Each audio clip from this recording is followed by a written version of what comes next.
Last time on the return boat trip from Fort Pierce to Tampa, Florida.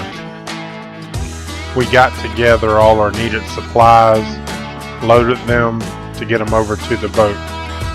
We did some repairs on the boat that we needed, and we got our minds mentally right for the upcoming trip. 7, winds west at 3 miles per hour. Miami, mostly cloudy, 85, wind north at 3 miles per hour.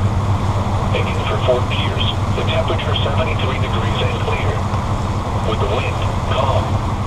Marine observations at the buoy 6 nautical miles northeast of Fort Pierce Inlet. Water temperature 82, seas 1 foot with a period of 9 seconds. At the buoy 20 nautical miles east of Cape Canaveral, air temperature 83 degrees and water temperature is 86, west winds at 8 knots. Seas 1 foot with a period of 8 seconds.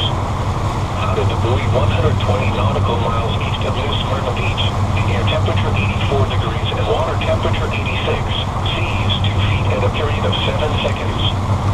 Scripps buoy 4 miles east of Port Canaveral, water temperature 83, seas 1 foot with a period of 9 seconds. Settlement Point on Grand Bahama Island, air temperature 83 degrees, wind southeast at 3 knots. The rain forecast for the following: coastal waters from Sebastian Inlet to Stuart Inlet up to 20 nautical miles. Today, variable wind 5 knots, becoming southeast 5 to 10 knots.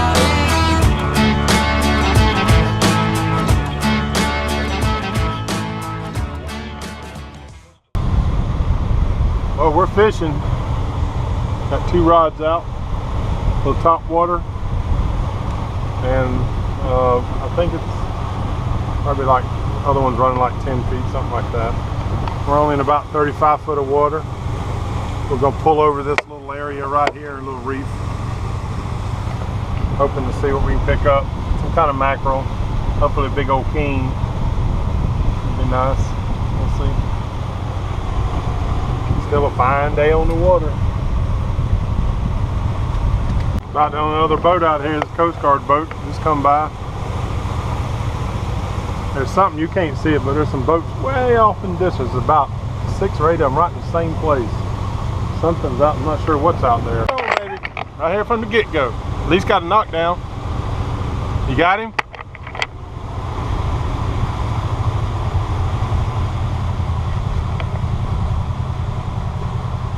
Yeah, we had a knockdown. Is he on there? Yeah, you got something. That or it picked up trash, one or the other. Yeah, because you'd see it on the surface.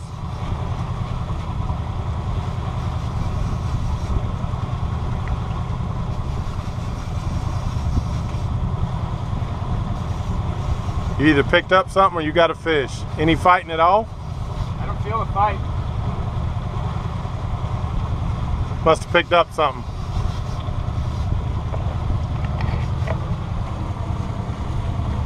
We're right at the St. Lucie power generator plant, right up in front of it.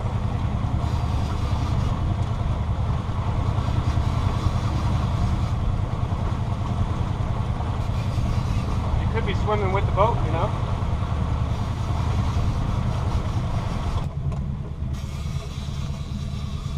It's fish. Looks like it. Got a fish. Mackerel? Can't tell. Yep, it's mackerel. Yep. Swing him in? Yep. Yep. He's some dinner. Right on up on the deck. Real quick. Real quick. Real quick. Look at that dinner. Look at that dinner right there. Well, this east side good for that right there, Marty. Yeah, that's pretty good. All right. You say this is a dangerous spot right here. This sucker was to get that in me. Way out here, we are in trouble. Your pliers? Yes, right there. Where it is. Not to mention, right on top.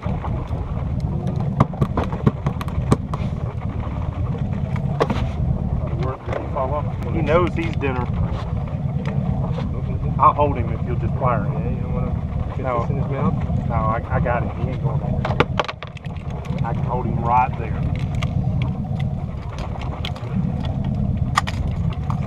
Boy, look at that. That's all of that's what was holding him. He wasn't getting out of that one.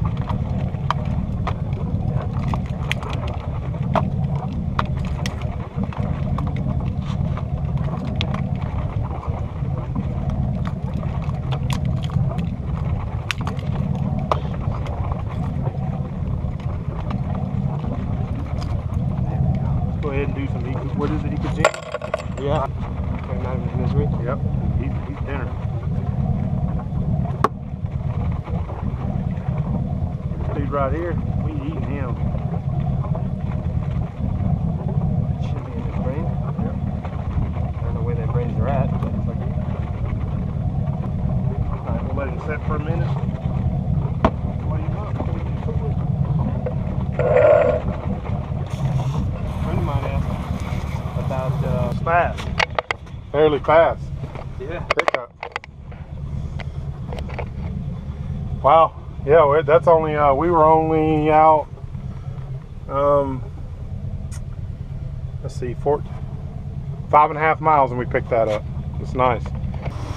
Well, so far this morning, the Lord's blessed us with some beautiful weather. It's been nice and calm all morning. And put our dinner on the boat. Caught that king mackerel, got him on the boat. And we're working down to Port St. Lucie Inlet, which is, we're already halfway there. It's only 11 miles. We'll be down there. Probably because we're making good time, we'll probably fish around that inlet a little bit. And then head in. Of course, then we'll be in rivers and it'll be nice, protected waters. So as we get in the afternoon, start picking up them storms. So yeah, good trip so far.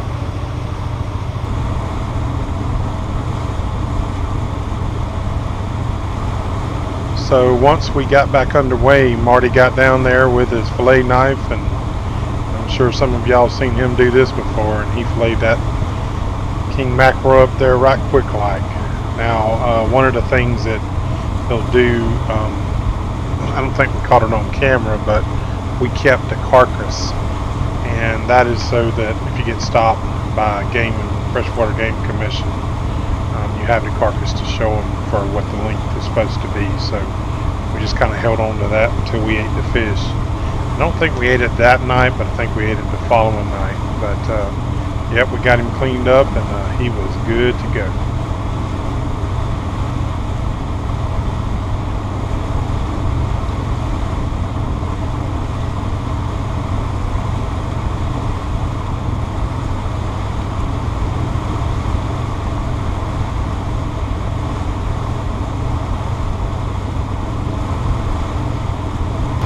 That 20 miles went by pretty quick.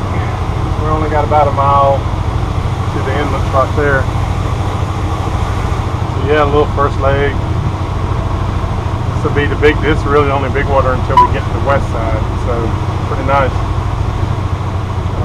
Blessed with awesome friggin' water conditions. It's nice. Up under the shade ain't too bad. Got a nice little breeze blowing. Yep, nice trip. So as is very common in boating, 1 minute you're running along real nicely, and in the next minute you realize you have a problem. Watch here and you'll see when I realize it. Say goodbye to this ocean.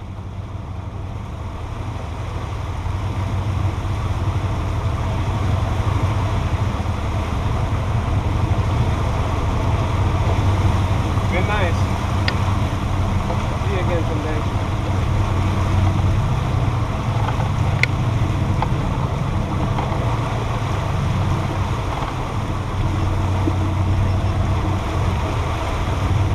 How we doing? That's about right. It looks like I went and opened it up. So there's the spark plug popping through like the other one.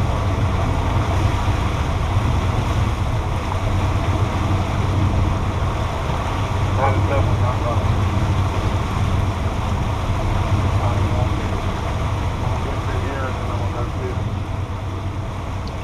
So there's two times that whenever you're the captain of a boat, you don't want your engines to shut down. One is when you're docking, and the second's probably when you're coming into an inlet. Both of those times could be stressful. Obviously docking, you lose control and you run into a dock. The problem with inlets is if the water's flowing fast, it's hard to control your boat. Now here, thank goodness we had a good day, the inlet was flat, and what happened is the engine started running real rough, and eventually it does shut down. You're going to hear Marty here in a minute when he comes back up after he looked at it.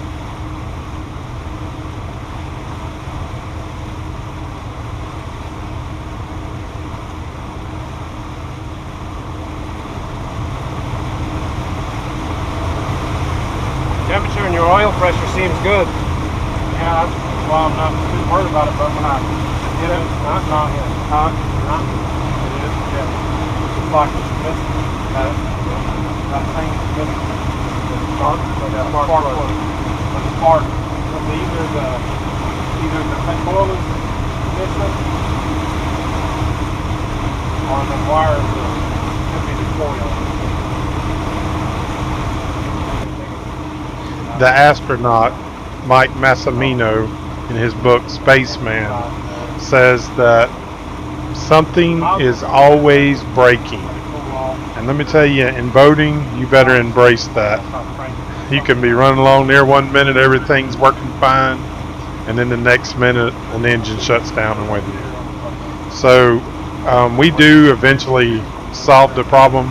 I'm going to let you watch as it plays out and see how we did it. All part of the trip. Well, yeah, carbon engines were shut off. Can't expect stuff. We got two engines, so we're still underway, but yeah, that's good. It's hard to dock with one engine. It's dockable, it's just hard. So we're getting ready to do a little bit of circuit for West Marine, possibly oil, maybe. The quick answer to that is to pull the coil on the other side, put it on this one, and see if that solves the problem. If that solves the problem, it's the coil. Nothing hard to change. Got to track one down. A little harder if you ain't got a car. So yeah, we got a little problem. Got a feeling this coil. Got a feeling this coil right here, because there's a little bit of fluid in the top. Remember, when seems like when the one went bad before, the oil was coming up out of there, wasn't it? Trying to remember. Yeah. It cranked back up. It did it? Yeah. So I just figured seem okay and all that? Huh? Spark plug wires are okay? I mean, they seem fine, and I can't see that going catastrophically bad to shut the engine down. You know what I mean? One, yeah, it's running rough, you know, but I just don't see. I'm willing to bet you coil, but I could be wrong. We'll see. We'll try it. I want to make sure we're not slipping. Well, that didn't take but a minute. Put a backup one in there. That was a newer one. See what we got from here. Little crank. Yep, that's why I carry extra parts. Had a backup one coil, and see that oil there on the bottom, and there was oil coming out of the top. That's what happened last time. So just saved me from having to track one down anyways. Now, as I remember, that coil though might not have been perfect, so as soon as we get near somewhere we can, I'm gonna go buy another one. But it's why I like two motors. This is the exact reason that a problem doesn't become a tragedy. It's just a problem to deal with. So I kind of like that about the trips. We learn to deal with stuff. Got my tools, got everything we need. We just deal with it. It's the way we roll on good times. If you can get up to it. Yeah. This is see, this is what the trip's all about. All these beautiful spots constantly. That is pretty. Yep, we got this intersection of the water coming up right here. If you were heading south, you turn, go down Intercoastal right there. If you wanted to go on the Intercoastal in the north, we could have come in right here on coming from Fort Pierce. But we're going to go up here and go around this far corner. And then that's where we'll enter the St. Lucie River and on up to Okeechobee. However, we're going to make a pit stop. We got a couple of things we're going to try to deal with here. Yep, part of these trips is everything near the water, of course, is so expensive, and you have these, I'm sure, multi-million-dollar houses. Look at the boat parked in their yard. If I got a boat like that, I don't need a house like that. I just need a boat. Yeah. Coming into Stuart. Little bridge up there, map to open on, we don't know yet. It says 7 foot, I think, but it looks like it's a lot bigger than that, taller than that. We'll see, we may have to have them open it.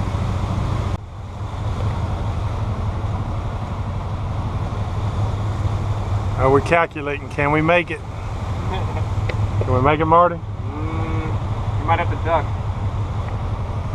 Might have to duck. I just hope that one bridge don't come down. So we're coming up to this bridge here. This old one you see sticking up, that's an old railroad trestle. And we approach up this bridge here. And one of the things you do is typically on Channel 13, you would call the bridge tender and ask what their opening schedule is. Sometimes they open them on certain times. Sometimes they open them on demand. This one was opening on demand. So basically I called, I forget the name of the bridge, but so-and-so bridge tender. This is the vessel Good Times. What is your opening schedule? And she advised that she would open it for us, stand by. So as you can see here, we're kind of try to stay centered, get ready to go out from under the bridge, but it's kind of tough because see the water's moving, tide's moving pretty good. But we were able to hang there and then ease on through. Once you get through, you want to be polite and tell them thank you, and that's what we're doing here.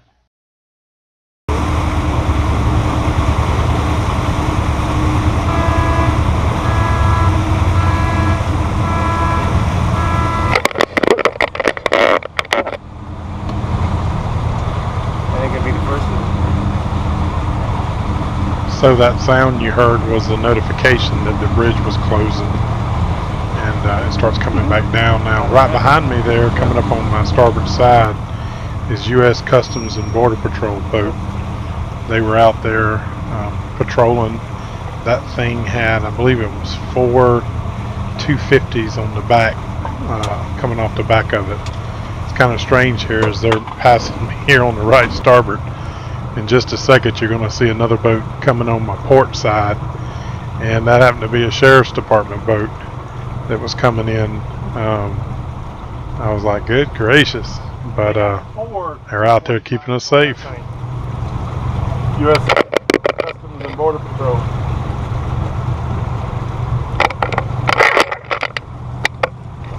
That's pretty cool right there.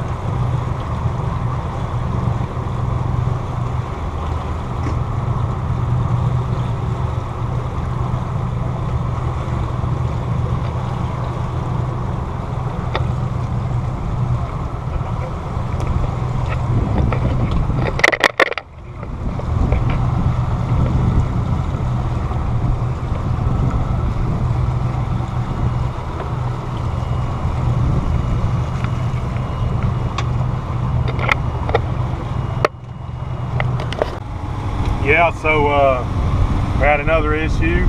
Marty came up and said, there's water in the back cabin, and I said, yeah. I said, it gets that way. And I thought he meant there was a little bit of water on the floor. How deep was it? About that deep. It wasn't supposed to be that way. But above the floor it was that deep. So that meant it was that deep down below. Mm-hmm. So one of the exhausts created a little leak. It had leaked in another place, but not this place. Just the clamp wasn't tight enough. I tightened it up, no problem. But that was a little worrisome. Yeah, but the problem was the bilge pump wasn't working. The bilge pump wasn't working, which it did. But the good thing is I had a backup brand new one on board. Already got down there, wired it up. I was actually gone to the store and stuff. And I won't go into detail about that anymore, but I went to the store. He got that pumped right out, no problem. But anyways, we fixed it. We're back underway. And now we're in the ditch, St. Lucie River, coming out of Stuart. And it's basically this now. It'll be just slow, nice, protected. You notice we got some storms popping up, but according to the radar, they're actually moving away from us. Now I'm gonna tell you something about navigating in these ditches. People that've been in here, you know this, but these are for people you don't know.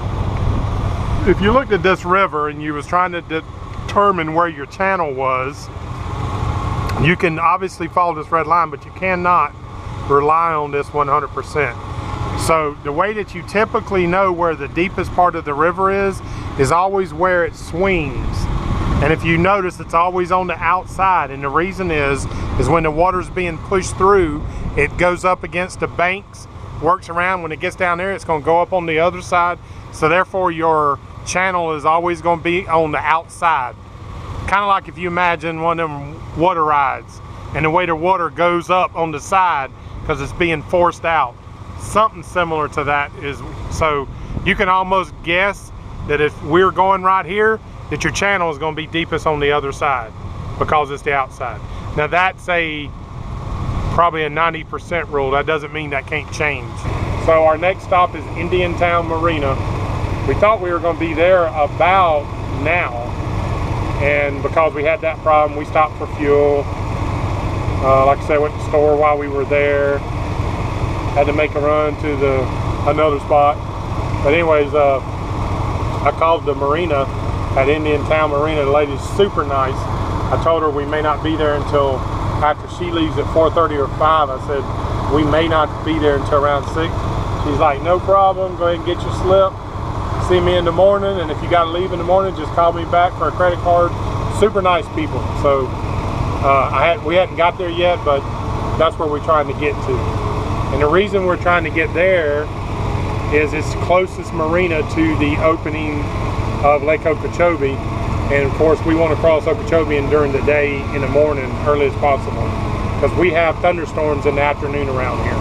So, but yeah, somebody doing some dock work.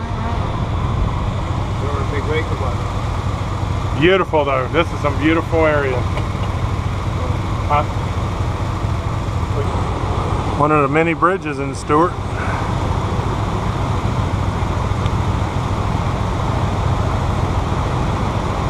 Nice place to get a little shade. Nice while it lasts.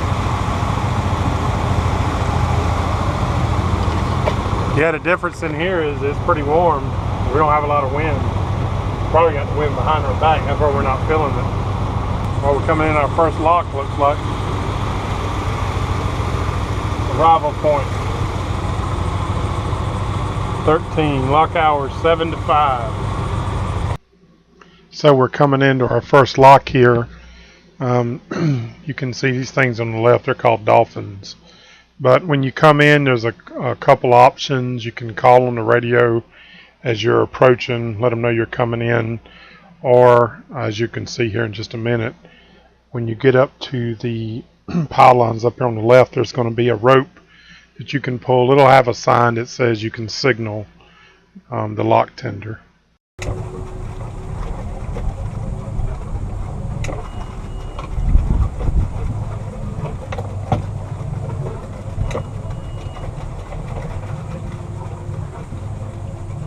I'm going to pull you right up beside it.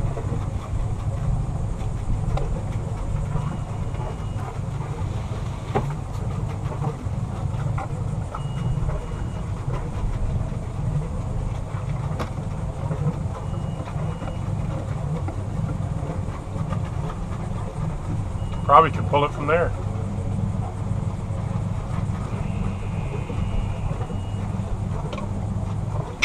I heard the signal. Yeah. Hey, do it again. Just that like.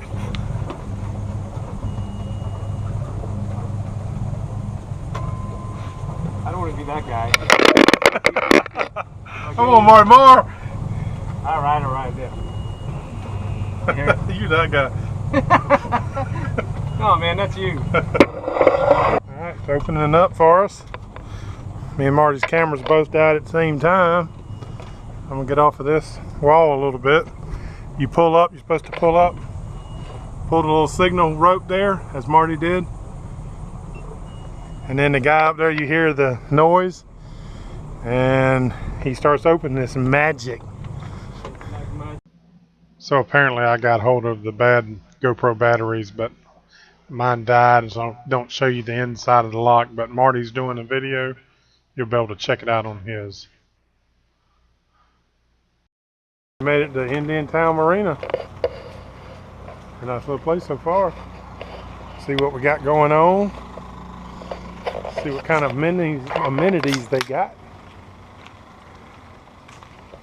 And tomorrow, we're going to jump out into the Okeechobee, cross that bad boy. Nice little place to sit. It's a nice little marina so far. Yeah. Do about here's probably the showers and all.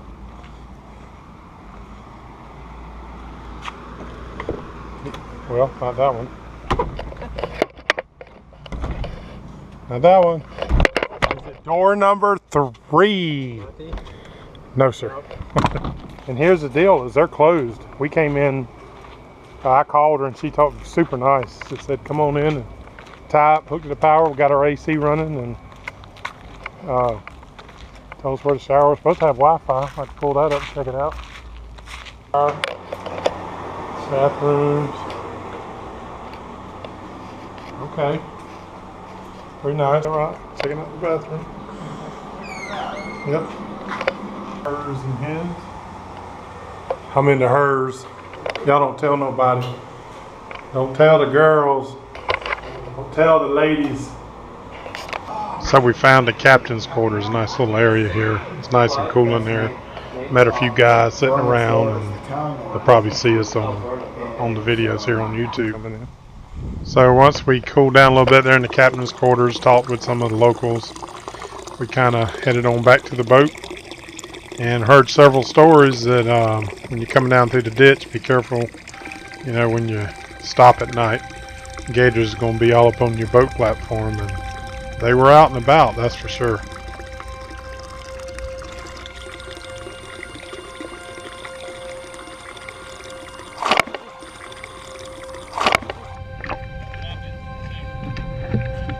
Next time tragedy strikes on good times, we hit submerged rocks out in Lake Okeechobee.